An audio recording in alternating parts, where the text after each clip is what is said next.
This KFAN podcast is sponsored by Builders and Remodelers, exclusive Twin Cities provider of Elements Windows. Get the highest quality windows at unmatchable value. Visit buildersandremodelers.com for more details. The Fan.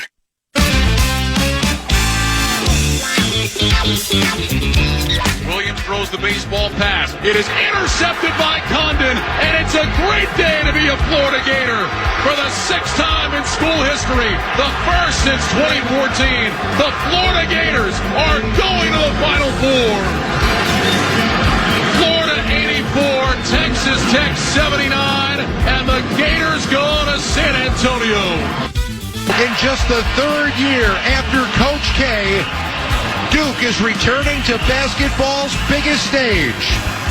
He won an NCAA title as a player. He won an NCAA title as an assistant. And now Jon Scheyer is bringing this Duke team to the Final Four as the head coach. 85-65, the final here in Newark. Duke advances to the Final Four.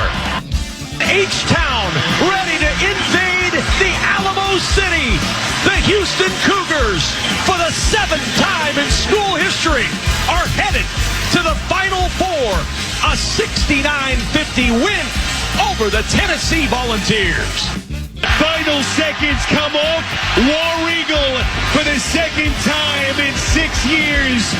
Bruce Pearl taking the Auburn Tigers to the Final Four.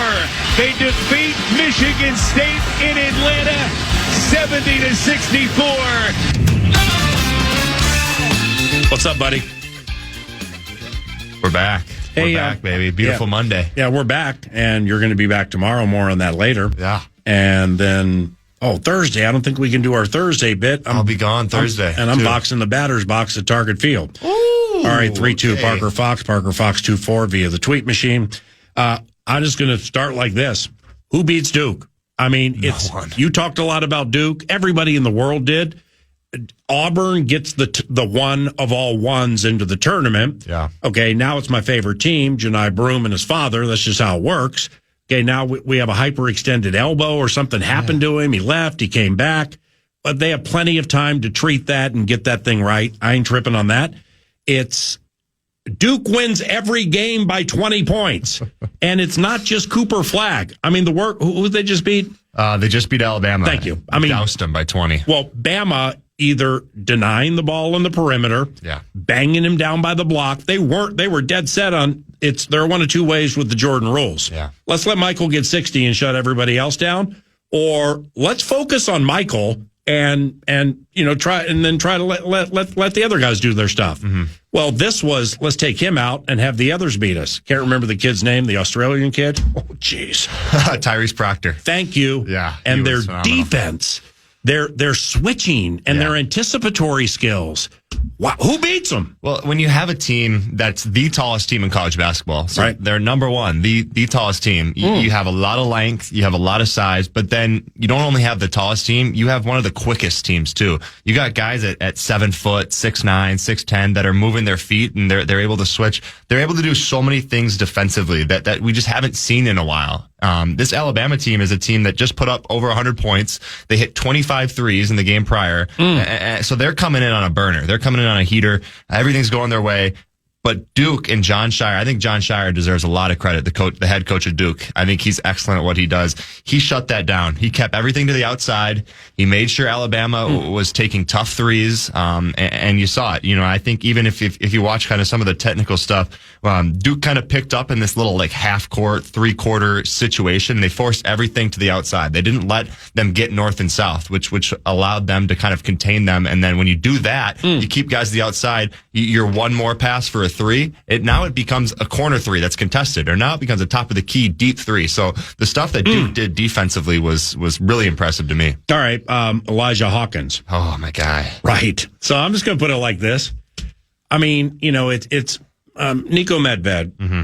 Win the Big Ten, okay? Win the NIL, win the whole thing, transfer portal, the whole thing. Yeah. Okay, so we're pulling for Sky Uma. However, may God rest the professional soul of Ben Johnson, your former coach. Yeah. Because I'm watching Hawkins. Pharrell Payne is Texas A&M, right? Yes, correct. So I watched him, and I'm like, man, if the NIL had been right, or if like the conversations had been right, Yeah. and Hawkins had stayed, and Payne, and you, and Garcia, who's the white kid with the hops? From last year, Brendan Rigsby. Yeah. Seriously, does he have a 42-inch vertical? Yeah, he's springy. Yeah, he's got it going on. So I just got those guys right there. You can put some others in it if you want. You guys would have had a squad. We did. Yeah, we did. And I think, after the year, we lost to Michigan State in the Big Ten tournament in 2024 season. Really great game, the 8-9 game. So, one of those games that goes anyway. But in that one, it was Izzo coached in March and he ousted us, so, it didn't go our way. But I remember in the post game, interview, they asked Izzo about our team and moving forward. And we were still a young team with a lot of eligibility left. And, Tom Izzo said himself, this is a team that could have been, top of the conference when it comes to the preseason 2025 Big Ten basketball rankings. So, and then, you fast forward a couple of months and you lose your point guard, you lose your starting center, your 3-man goes and plays for the Clippers, who's, killing it in their G League affiliate right now. Christie? Yeah. Oh, that Cam Christie? Cam Christie. That's right. Yes, exactly right. So he's been having an awesome year with the Clippers G League. But you can't control that. Can't control that. No, but that's right conversation, right cash, exactly. Hawkins, Payne, Fox, Garcia, kid with hops. Yeah, we lost a kid to Cal, Joshua Joseph. Was he good? Osseo Maple Grove player. Yeah, really if talented those guys player. stay, Ben's still here. Oh, no doubt about it. Yeah, no doubt about it. Yeah, tough game, man. It is, but no, tough business. Elijah, he's the head of the snake, man, and I think you've seen it with this Texas Tech team this year. They went toe to toe with that Arkansas team in the Sweet 16 of oh my goodness, was that just a tremendous game? And my guy Elijah, not only was it a tremendous game, he plays 45 minutes, only has 4 points. Yeah. But 5 assists and 4 of them were right down the stretch to win the game. So I think, he's just a tremendous talent. Oh my goodness. He's super twitchy. He's got that DC in him, just like you, PA. He's got it in him. Yeah. The DC that I have in me right now would be double chin DC. Because I can't figure. Oh no, I'm Quad Cities, quadruple chin. You're Quad I'm City, QC. baby. All right, 3-2. Well, these teams, Auburn and Florida, Duke and Houston. Yeah. They're all fast. They're all strong. They're all consistent from 3. They all keep you on the perimeter and make you win from the outside. They're all long.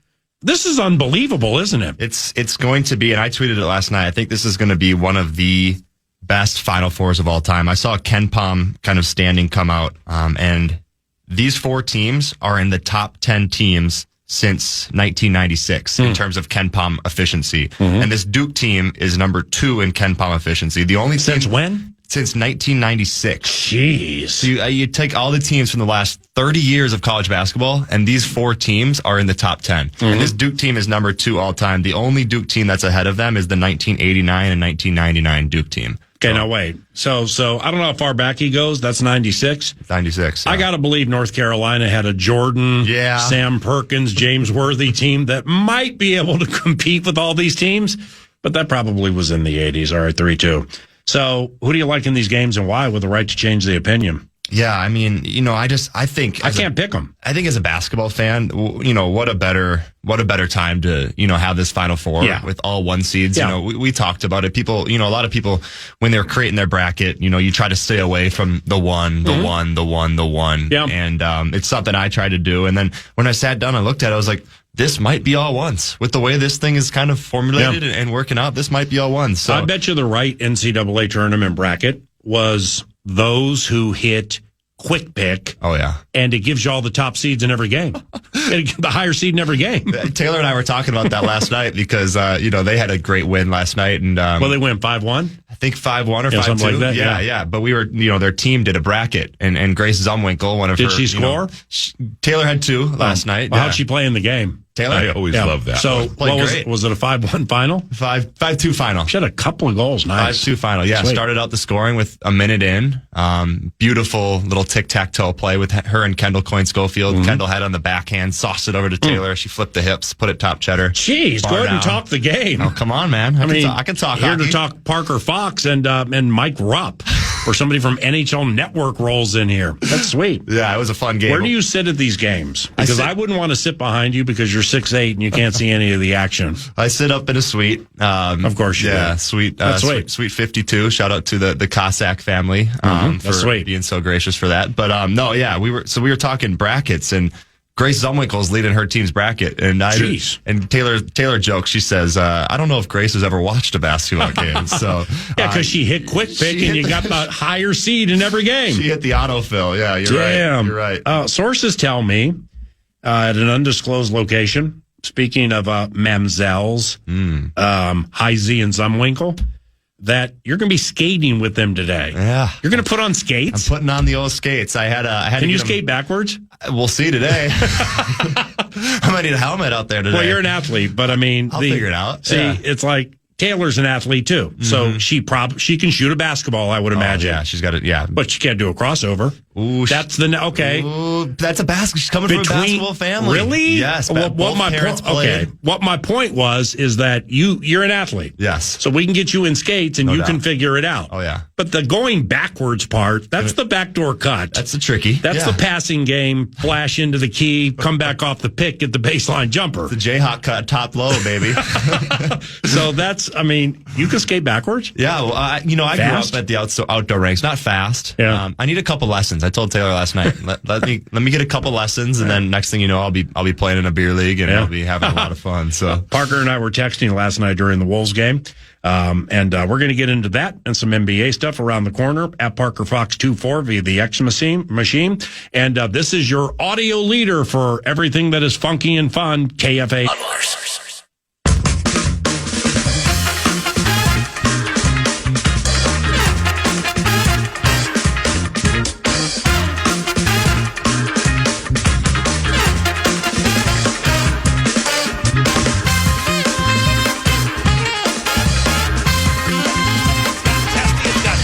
Here's Holland to drive, baseline, runs it up over Nas and hits it.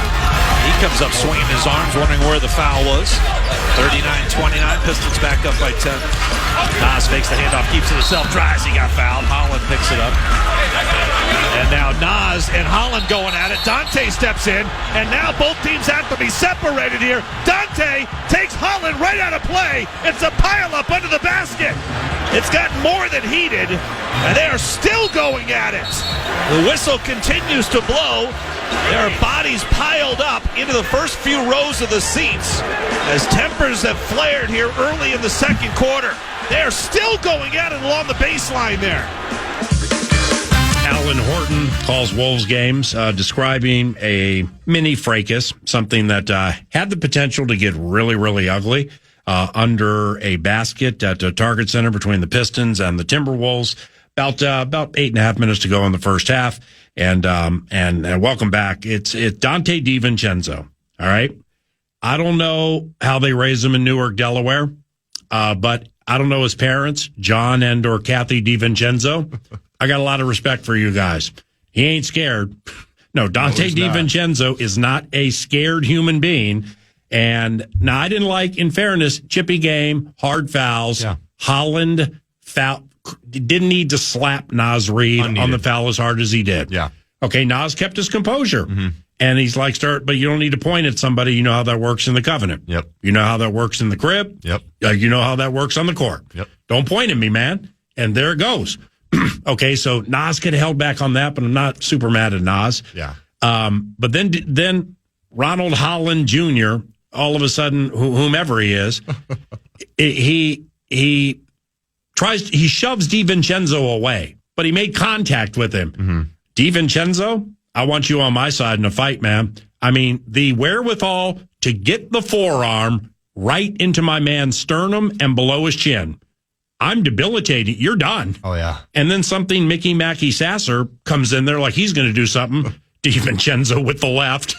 And then Sasser moonwalks out of it Dante DiVincenzo's a tough sucker, man. Oh, no doubt. But, I just hated the play by Ron Holland. As a basketball player, you avoid those two-hand fouls, right? Like, if you're going to swipe down at somebody and go for the ball, Naz Reid had you beat. He's probably going to dunk. Smart foul. Yep. But you grab him with one and then you swipe with the other. That's where, as a teammate, like, you can't let that happen to your guy. Yeah. So, you see Naz waving the finger, doing the whole deal. As a teammate, in a sport like basketball, you don't let somebody go get in your teammate's face. So I give Dante DiVincenzo a lot of credit for, standing up for his teammate Naz Reid. And then, you hope it ends there. You hope it's just, hey man, like, we're not doing that. And it didn't, and it became a whole greater situation, which Detroit has kind of been notorious for, i.e. Malice in the Palace, i.e. Rodman, the whole, Ben Wallace, that whole situation, the bad boys. Yep. But they tried to be the bad boys, and all that did was give the Timberwolves, fuel going to that halftime, and then we saw a special version of Anthony Edwards in that third quarter to seal that game. Okay, so I credit Rudy Gobert. Because Rudy ain't afraid to fight. No, even if we've known that. Even if it's one of his teammates. For sure. And we got a civil war with slow-mo in a game you have to have. I mean, Kyle Anderson just catching a stray out of nowhere, trying to beat the Spurs. McDaniels just broke his wrist. Everybody's negative, and Rudy's punching slow-mo. But we digress. Rudy ain't afraid to fight. No. Who wants to fight Rudy? He's 7 whatever, arms from Maui to Maine, and he's strong. I got to credit Rudy because he was fixing to get into that thing, man. I don't know if somebody pulled him or if he had a basketball-related epiphany at that moment where it's like, I'm going to get out of here, because he finished with 25 rebounds. And while Anthony, whatever Anthony was going through, before he decided to break a sweat and steal the game, he was way off. And it was like Gobert, Conley, and Julius Randle carried that sucker. McDaniels was out to lunch the whole night. And then here comes Ant, to kind of win it with Conley. Yeah. But if Gobert gets tossed out of this thing, we don't win the game. Well, give credit to assistant coach Elston Turner right there. Rudy Gobert, notorious for kind of, going in, physicaling it up. We've seen it in the past with, we just seen it last week. Who was it with? Indiana Pacers, Andrew Nembhard. Yeah, those two went at it. And he was getting Conley's back because Nembhard hit Conley in the face. Exactly right. Yeah. So Rudy's that guy that's, he's got his teammates back, and, he was kind of in the back of that situation, but Coach Elston came out of nowhere, knows Rudy Gobert really well. Got his arms, got him out of there, which was a huge play. And you're right. Rudy was a key piece in that second half. Just with, Isaiah Stewart getting ejected, that put all the pressure on Duren, for the Pistons to kind of be their one center that was still active in that game. Well, they were down Cade Cunningham. They were supposed to lose in the first place, but they're tough. And then you're putting B-ball Paul out there, and Paul Reed just doesn't have it he used to have it back in the day. With the Sixers? So, yeah, exactly. Was it injuries or what else? I don't know what it was. Paul Reed for about 8 games was unbelievable. It's like, people in Philly were like, Moses Malone, who? You know what I mean? But now he's just like a ham and egger. Yeah, you're right. But no, that was, we were texting about it before the half, about how something wasn't right with Anthony Edwards, didn't seem like himself. And then he comes out in that second half, bangs a couple threes. I think he took a cast off, or he took something off. Yeah. That he said in his post-game bit, but I can't remember. He did. But just his energy in the third was, exactly what the Wolves needed to kind of seal that thing. And a big game too, man. Yeah. We're fighting for this getting out of this play-in game. And I'm going to tell you right now, go ahead. No, you're right. And I think, this is a way that you can find, you look at the Lakers, you look at the Thunder, teams you don't really want to play. I'll play the Lakers any place, anytime. I'll play the Lakers too. And OKC, big deal. But this is a team where if you get in that 6, you got a Nuggets team you've had their number, man. Thank you. You've had their number. And I would love to play the Denver Nuggets in the first round. Bro, if you lose last night, okay, and it was like, I was so I don't think we have time to do this now. Maybe I'll fly through it. I was so frustrated watching that game, knowing I had you in studio tomorrow. I started to write down the Wolves' worst 5 losses of the year. Now, I wrote, we're in this playoff spot here, and here are the low 5 of the season. Ugh. You get 2 or 3 of these. If you win 2 or 3 of these, the 6th spot is yours, and maybe Denver in the first round. I'm going to hold off on this because we won the game last night. But seriously, down Julius Randle and Anthony Edwards matters for sure. So does the Washington Wizards losing streak of 16 games. Yeah. The Wiz stopped the streak and beat the Wolves 105-103 Feb 1. Feb 28 at Utah. Ant suspended for T. Still no Julius Randle. Walker Kessler who you drafted, dunked home the game winner. You lose by a point. That recent home loss to Indiana, where Indiana eventually was down all 5 of its starters, and we still lost. That recent home loss to New Orleans. Their 4 guards, like Hawkins, Brown, and those guys, out-rebounded our key bigs 22-19. It was Hawkins, McCullough, Alvarado, and Bruce Brown out-rebounding Gobert, Naz Reid, Julius Randle, and Jaden McDaniels. It's an effort thing. 22-19. It's an effort thing. That's a fat L. And then I put in there the 26-point home loss to the Knicks. I know the Knicks are good. Yeah. You can't let Cat in his first game come back here and win by 20. He can win. Yeah. He can even hit the walk-off. Boy, he sure does that a lot in his career. Man. But you can even let him have that. Don't lose to him by 26. That's a fat L. Unacceptable. No, but you're right. You know what? We won. But yeah, you're right. There's been a couple this year where you just like, come on, man. Mm-hmm. It's just a thing that we didn't see last year. You know, last season we really had a team that kind of finished out some of those tight ones, and we've missed that a little bit this year. But we have a really good stretch coming up here. I think 2 nights from tonight we have Denver at Denver. I think we got Denver tomorrow night. Tomorrow night, okay. Yeah. Tomorrow night we have. Yeah, you're right. At Denver, a TNT game. Yep. That's gonna be a fun one. I think that's a playoff. Playoff kind of situation. Obviously. They can't beat Vinci. I agree. Budenholzer and Malone should get together on an off day and FaceTime ways to beat Vinci.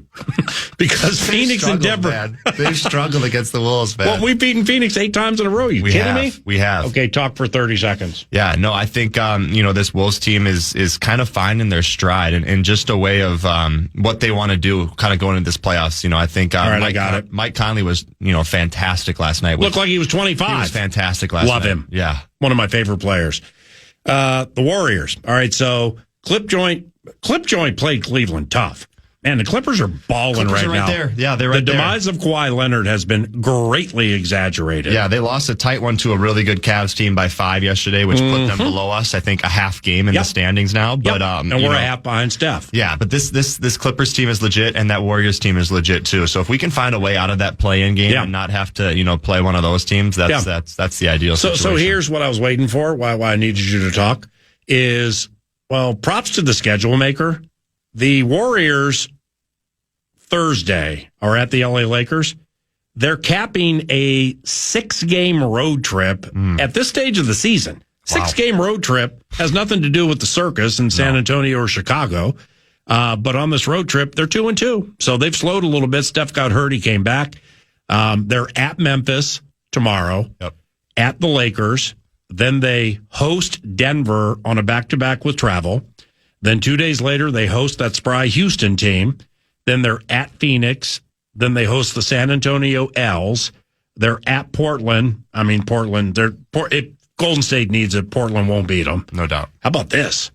Sunday, April 13th, they host the LA Clippers for the final game of the season. Ooh, that's going to be a deciding one right there. And we have Utah. Yeah. And we're going to have Ant. And we ain't going to lose by a point this time. Yeah, I love the Wolves kind of schedule going down the stretch. You get Brooklyn twice. Those should both be wins. You get Utah, you get the Grizzlies, you get the 76ers. Those are enough situations to put yourself above those Clippers and Warriors teams. And then, hey, let those 2 teams fight it out to figure out who's got the higher seed in the play-in game. We'll take the 6th seed and we'll go to Denver and we'll win.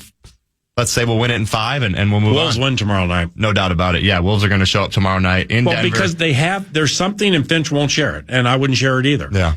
They have something on the Nuggets. I swear, man, because I've heard Finch or somebody else say it 4 times. So when I'm watching, I'm trying to figure this thing out. And I think it involves Jokic's passing from the wing. I think it does too. You know what I'm saying? Too. Yeah. If there's something happening with cuts and picks and they stop it, and it gets frustrating. Well, it's kind of just how we started the show talking about Cooper Flagg, right? A guy that does a lot of things. Do you want to shut him down and let the rest of the team beat you? Now you're talking about just Jokic as a player. He can shoot it, he can score it, he can rebound it, he can pass it. What aspect do you want to take away? And I think the Wolves have kind of discovered that his passing ability is the best version of his game. Okay, let's take away the back cuts they love. Let's take away the flips to Michael Porter Jr. coming off a pin down. Okay, let's take away the energy from Jamal Murray coming off a screen. So they've kind of taken away that. And they said, Jokic, if you're going to beat us on mid-range jumpers and threes, then so be it. But we're not going to give you layups, and we're not going to give you bounce passes on the backdoor cut. Right. When will I see you again? From Toronto to Czechoslovakia, yeah. you're trying out for a team in Prague to potentially play next year. I mean, am I going to see you within a month? I'm going to be chasing Taylor around, watching a bunch of USA hockey, but Cool. I'll definitely be out of studio for a little bit, but we'll stay in touch and figure out when we're on next. But tomorrow's my big day, so I'm excited about that. I'm taking over for Barrero 3 to 6. So this is my hosting debut. So that's why we didn't have Janai Broom today. You saved him for tomorrow. Brilliant if you did. Get Janai Broom on the show tomorrow. That'd be sweet. I will try. We'll be listening 3 to 6 tomorrow. 3 to 6. Pete Box filling in for Dan Barrero. All right. Tell Taylor hi. Will do. Be safe when you skate. Will do. And we'll talk soon. All right. Love you. Love you too. 9 to noon with a Covenant catch-up. We had Kevin OConnell and Vikings GM Kwesi Adolfo-Mensah on the radio show earlier. If you missed it, we're going to replay some of it next. I can't wait. Final segment, 9 to noon on a Monday, is kind of an if you missed it situation here. Both head coach of the Minnesota Vikings, Kevin OConnell, and GM Kwesi Adolfo-Mensah joined PA during the first hour. They're down at the NFL owners meetings in Florida. So you're going to get to hear from Kwesi momentarily, but first with the head coach, Kevin OConnell. Here he is talking with PA about the chance during the meetings to sit down, meet, chop it up, and catch up with some of the other coaches in the league. Yeah, we absolutely do that. Whether I've already done it with a few guys, and actually later today, I was fortunate enough to be invited a few years ago. There's a little bit of a non-scheduled coaches kind of group that gets together for maybe an adult beverage or two, and just sits around a table and we just talk about football games, the dynamics of players and the teams, and it can be scheme, it can be, something that you're talking coverages, and a coach may be asking you, hey, KO, how'd you guys attack this? Or what were you guys trying to do on that play? And we're all cursed with these memories of, being able to vividly just shut our eyes and see, a clip on tape or a play we were a part of. So some of the most fun times I have all year, at least football-wise, is getting to have those dynamic conversations.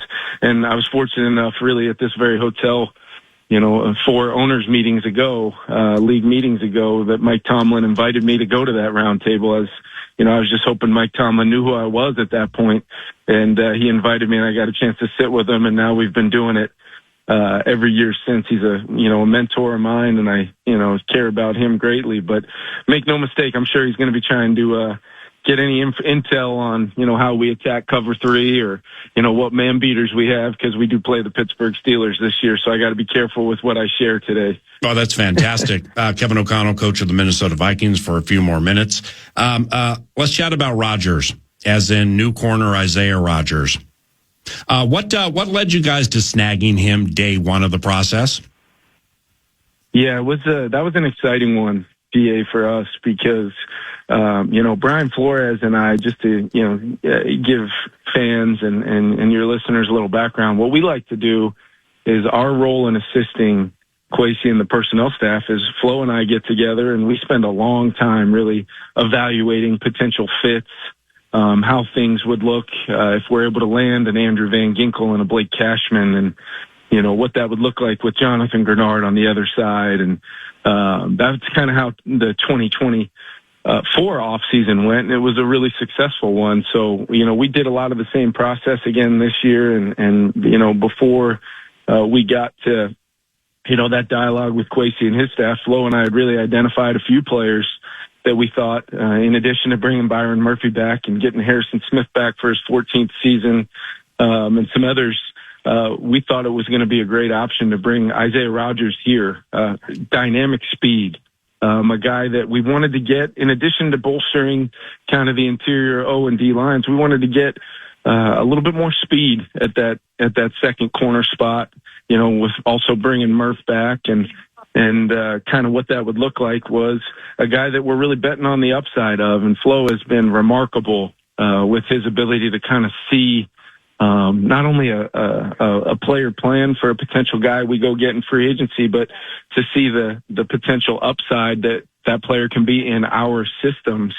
And sorry, a lot of folks walking around here, but yeah, and I just thought Flo, has done such a great job with that, and Isaiah was one of those players that Flo identified with me very, very early on, and to know that we were able to get him and Kwesi going out and his staff and Rob Brzezinski getting that thing done, provides us with a real nucleus in that cornerback room. And then we were also able to get Jeff Okudah, a big physical boundary type corner that when you look at how we kind of transformed that group while also bringing Murph back, that's really exciting stuff. Hey, Kevin, with the kickoff, the proposed kickoff changes and stuff on which the owners will be voting. How about this? Kickoff, touchbacks go to the 35, move the kicker back to the 30. Does that sounds like a good plan, right? I think I know this, PA. There's been a combination of just different variations of what you just talked about. And what's the right thing, is still to be determined. We'll have some meetings today and then, we'll take this all to a vote tomorrow. Inevitably we're going to come out of this with something. I know there was some positive feelings towards the dynamic kickoff of the original intent, which was, to bring the play back into the game, at least from an action play standpoint of some returns. And those plays were enhanced, and those numbers looked like about what the league projected. But at the same time, it was a healthy play, and that was really important for player health and safety. So we're looking to, take the next step. It was a 1-year thing, and we've got to solidify what that's going to look like here moving forward. And whether that is, touchbacks going to the 35 and people really having to make the field position decision of, do we want to put this ball in play? Do we want to bang it through the end zone and let them have the 35-yard line? I just know it led to more points. It led to more, exciting plays, more plays in that kind of go zone of fourth down territory, plus 50, whatever it is. And then the opportunity, these kickers are so talented. Do we want to move that ball back to the 30 and not give them, the ability to blast it through the end zone as easy? All of which is being talked about. Some combination of that, PA, is going to be something that I think we come out of this with, and it's going to continue to be a critical part of football games for sure. All right, 2 minutes and 2 more for Kevin O'Connell. How excited do you think J.J. McCarthy is to get to organize team activities? He's so excited. I've told him because part of his rehab. He's been in our building pretty much 5 days a week since the season ended. He's doing a great job, but I've told him you can't treat day one of the off-season program, phase 1, day 1, as, this earth-shattering, big monumentous day, because all we get to do that day because of the rules is, some quick meetings and a lift and a run, which is not going to be all that much different than what he does right now. But I think he's excited. He's just excited to get back on the grass with his teammates, and he's put in a lot of work and with great care from our athletic training staff and our doctors. JJ's been doing a great job, and he's ready to hit the ground running. So I'm proud of him, proud of the work he's put in, and our daily process together, which I'm very much looking forward to, begins very, very soon. That's Vikings head coach Kevin O'Connell with PA. KO down at the owners' meetings in Florida. So is general manager Kwesi Adofo-Mensah. So later on in the first hour, after chatting with the head coach, we got the chance to track down the GM. What's the adrenaline rush like when in free agency, you want players, the coaches and owners are on board, and boom, you close on it? What's that like? Man, it's a great feeling. Love it when a plan comes together. Like, what's the guy on the A team? But it's a result of great process, great people putting in their effort. And just seeing the fruits of that labor, the smiles on people's faces when all that work, all that hard work, all that character work, all that film evaluation work, all that work from our financial team, just our trainers, all of it comes together in terms of the player filled out on our depth chart. It's an awesome thing. And we'll continue to do that because we collaborate. I feel better about the decisions that everybody is behind. I think, if you look back historically, our best moves are those moves, and we'll continue to seek those out in the way that we do it. All right. Now, the other side of it. What are conversations like, Kwesi, with agents when negotiations get hot? Like, how do you stay calm? I think I'm personally, when I'm on the phone, I'm from that world, and I know the person on the other end is just trying to advocate for their client, and I always try and treat it like that. And it's not personal. They're not mad at me. They're just trying to ask for what's right for their client, and I'm trying to do what's right for the Vikings and their client, both. That's kind of, and in some sense, I'm a bit of a middleman. Rob has a great rapport with all these agents. He's got relationships with them.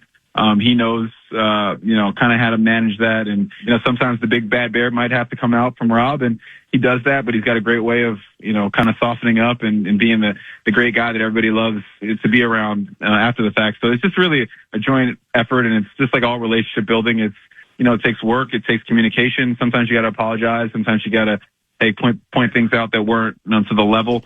But ultimately, it's really just an understanding of I think contract negotiations, just trying to find solutions for two people. I try to never take anything else personally. Hey, with your press conference last week when I was listening to it, I was wondering, do you prefer questions that you kind of know are coming and have thought out, or the wild cards causing you to process and respond quickly? I like the wild cards that are about things I love, like, football, team building, players, talking about players that we've gotten and how to, those things get me excited. And I love when kind of wild card questions like that. But I will say I get unbelievably great, just preparation from Sam Newton and Jeff Anderson. So they prepare me a lot for what you guys might say to me. I as a personal thing, I'm really not on social media, so I don't know what people are talking about. So they're my eyes and ears, and they kind of help me with a lot of those things. So I am extremely prepared up there, but I do like sometimes the wild card question, just to think on your feet and, be transparent and truthful up there. Ultimately, I think all of us would love to be up there saying exactly what we think if we were in the barbershop chair. But we can't, sometimes that things could get misconstrued or taken out of context, and you don't want to be a negative impact on your organization. But, sometimes those questions are great to reveal a little bit of truth about yourself that you might not even have known until you said those words. Hey, Kwesi, tell the crowd about Tyler Williams. All right. So he's the certified athletic trainer and the leader of the sports performance staff. He and his staff. And the reason I bring it up is quietly, Tyler and his staff had some MVP to them last year, patching together late in the season those who had nagging stuff. Tyler and his staff are really good, aren't they? Incredible. And it's not just the patching at the end of the year. It's really the plan, the thoughtful and intentional plan they put together. It starts in April. When we get these guys, when we assign these guys, you talk about the process of the names that we end up signing. They do work for us before we do free agency. And if there's guys that maybe have, injury histories or whatever, they already start the planning for what they might, do for us to get the best outcome for them. They've done some really cool analysis on Aaron Jones and his running gait in different ways that they might help him to avoid some of the hamstring injuries. That started before, right at the time when we were thinking about signing him. So it's just really being, the collaboration starts from there, and that's one of the benefits of it. And Tyler's team is they do an awesome job. We talk about him a lot, and it's all deserved. He's one of our bright stars. If it's important, or if you are so inclined to add a veteran quarterback, it's with said veteran backup. You mentioned something about being cognizant of comp picks during your press conference. What does that mean? Yeah. So, not to get too into the compensatory pick formula, but it's about how many players you bring in and lose above a certain salary. And so, while everybody lauds you for having Sam, get a great opportunity elsewhere and Daniel choosing to go elsewhere and you get picks for them, the only way you get picks for them is not signing the replacement, because, the backup quarterback market is a market that, could cost, a certain amount of money to replace. So it's really just being mindful of that and thinking about those options versus the trade market versus options that could be available after the draft. It's just thinking through how good is this option relative to this other option, and just going from there, and knowing that this other option might cost us the comp pick. So it's this player minus a 6th-round comp pick versus this player. And really, that's just the conversation we have, that everything we do is an opportunity cost for something you do and might not be able to do in the future. Is it important to have a third quarterback here during organized team activities? I don't know that it's that urgent then in terms of reps and different things like that, but I do think it's, obviously sooner is always better, to just be able to get to your get your room going and kind of get their process going. It's a room with an organization with a dynamic that matters kind of differently than other rooms, and so getting that started early is beneficial. But from an actual true reps, getting through practice, OTAs thing, it's not as urgent. A couple of minutes and time for a few more for Kwesi Adofo-Mensah, general manager for the Minnesota Vikings. And as a general manager, Kwesi, what are key things general managers do during a week designed for the owners? I can't speak for my other guys. A lot of us, they do media. They meet with their local beat writers just to get some FaceTime with them and talk through things. We sit in those meetings. We talk about the league.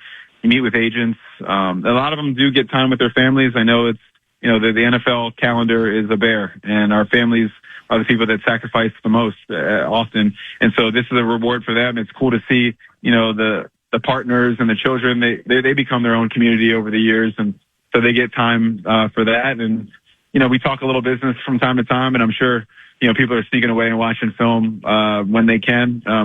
It's the job. It's all encompassing. It's one of the best things I've ever had the fortune of doing. It's challenging, but we love to do it. And with Ryan Kelly and Will Fries, when totally up to speed, what do you like with those two guys?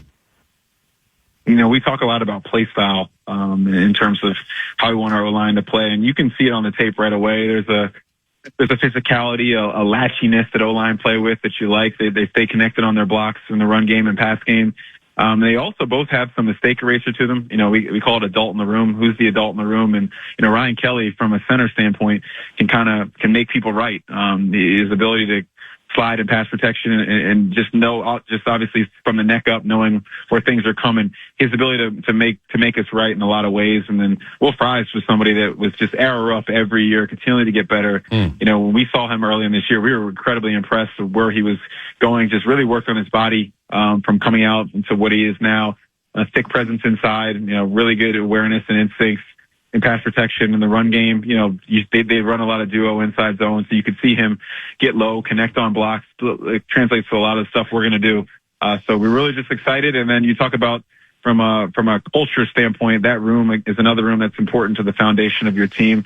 From a work ethic, from a joy, process standpoint, toughness, they bring it all. We're excited to have them. I saw Chris Ballard the other day and, kind of just joked with him about it. But, we're excited to get them both here.